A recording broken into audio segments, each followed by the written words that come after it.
দেশ ছাড়ার আগে সাকিব আল হাসান তার ভেরিফাইড ফেসবুক পেজ থেকে একটি পোস্ট করেছেন। সেখানে তিনি ক্যাপশনে লিখেছিলেন, বিশ্বকাপের জন্য প্রস্তুত হচ্ছি।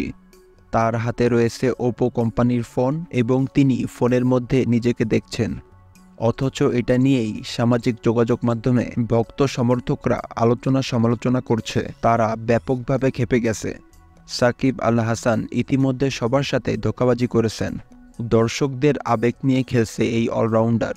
কেননা বিসিবির দেওয়া ভিডিওতে দেখা যাচ্ছিল স্পষ্ট সাকিব আল হাসানের হাতে ছিল আইফোন এবং তিনি সেটা দিয়েই নিজেকে দেখছিলেন, নিজের মাথার চুল ঠিক করছিলেন।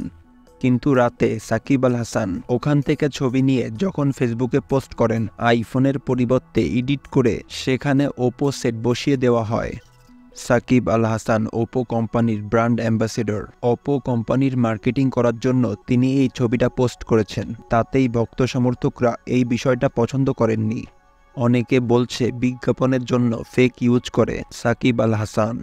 নিজে ব্যবহার করে আইফোন এবং ভক্ত সমর্থকদের কিনতে বাধ্য করে ওপো কোম্পানির ফোন।